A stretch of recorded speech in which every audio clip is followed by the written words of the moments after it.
ধ্বংস, আউলা লাকা আউলা হা ব্যবহার করে আরেকবার বলেছেন ধ্বংস, সুম্মা আউলা লাকা আউলা। আল্লাহ তাআলা কথাটা 4 বার উল্লেখ করেছেন কোরআনের মধ্যে। ধ্বংস ধ্বংস অচিরেই তোমার জন্য ধ্বংস নিয়ে আসবে। আল্লাহ তাআলা এইভাবে বলেছেন। এই সমস্ত কাফের যারা কোরআনের কথা শুনে না, বোঝার চেষ্টা করে না, নামাজ পড়ে না এবং দ্বীন ইসলামকে সত্যায়ন করে না, আয়াহসাবুল ইনসান আইয়ুতরাকা সুদা। আল্লাহ বলেন মানুষ কি ধারণা করেছে এমনিতেই তাকে ছেড়ে দেওয়া হবে? বিষয়টা এমন না।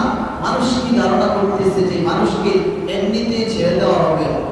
আল্লাহ বলেন আয়াহসাবুল ইনসানু আইয়ুতরাকা সুদা আলাম ইয়াকুন নুতফাতাম মিন মানিয়্যিন ইউমনা সুম্মা কানা আলাকাতান ফাখলাqa ফাসাওয়া ওয়াজআলা মিনহু যাওজাইনি আয-যাকারা ওয়াল উনসা আলাইসা যালিকা বিকাদির আলা আন ইহইয়াল মাউতা। আল্লাহ বলেন মানুষ কি তোমরা কি ধারণা করতেছো এমনিতেই তোমাদেরকে ছেড়ে দেওয়া হবে? আল্লাহ এরপরে দৃষ্টান্ত দান করে বলেন সে কি এমন সময় অতিবাহিত হয় নাই যে এক ফোঁটা নাপাক পানি ছিল? এরপরে আল্লাহ বলেন এটাকে আমি জমাট রক্তের মাধ্যমে সুন্দরভাবে মানুষের রূপান্তরিত করেছি। আল্লাহ বলেন এর থেকে মানুষকে জোড়া জোড়া করে সৃষ্টি করেছি, কাউকে হয়তো পুরুষ, কাউকে হয়তো মহিলা। এভাবে আল্লাহ তাআলা বনি আদমকে সৃষ্টি করেছেন। শুধু তাই না, সর্বশেষ আল্লাহ বলেন আলাইসা যালিকা বিকাদির আলা আন ইহইয়াল মাউতা। আল্লাহ বলেন মানুষ কি ধারণা করতে আলাইসা যালিকা বিকাদির। আল্লাহ বলেন শুধু আল্লাহ তাআলা রহমতের সহিত বলেন যে মানুষ কি ধারণা করতেছে এমনিতেই ছেড়ে দেওয়া হবে। সর্বশেষ বলেন আল্লাহ বলেন যে মানুষ কি এটাও ধারণা করতেছে মানুষকে পুনরায় সৃষ্টি করতে আমরা সক্ষম হবেন না? আল্লাহ প্রশ্ন করেছেন অবশ্যই সম্ভব। কারণ যিনি প্রথমে আপনাকে আমাকে এক ফোঁটা নাপাক পানির থেকে যিনি আমাকে সৃষ্টি করেছেন অবশ্যই তিনি পরবর্তীতে পুনরায় আবার সৃষ্টি করতে সক্ষম। এই জন্য দুনিয়াতে আসছেন আল্লাহ তাআলা আপনাকে পাঠিয়েছেন, আপনি এটা ধারণা করবেন না আয়াহসাবুল ইনসান আইয়ুতরাকা সুদা যে আপনাকে এমনিতে ছেড়ে দেওয়া হবে। বিষয়টা এমন না।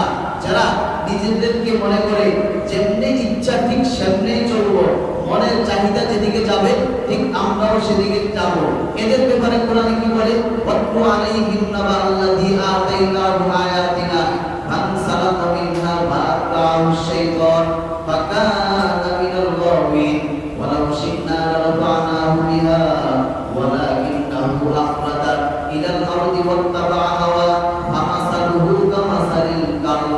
আল্লাহ তাআলা উদাহরণ দিয়েছেন বনি ইসরাঈলের এক উম্মতের ব্যাপারে।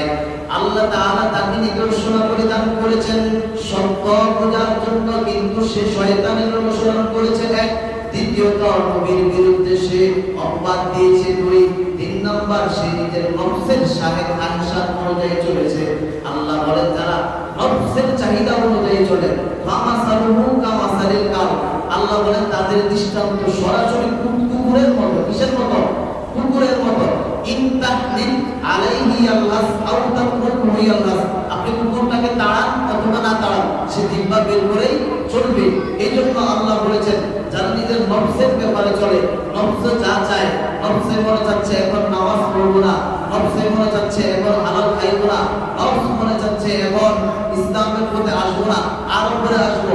আপনার জীবন তো আপনার জীবন আর কুকুরের জীবনের মধ্যে কোনো পার্থক্য নাই।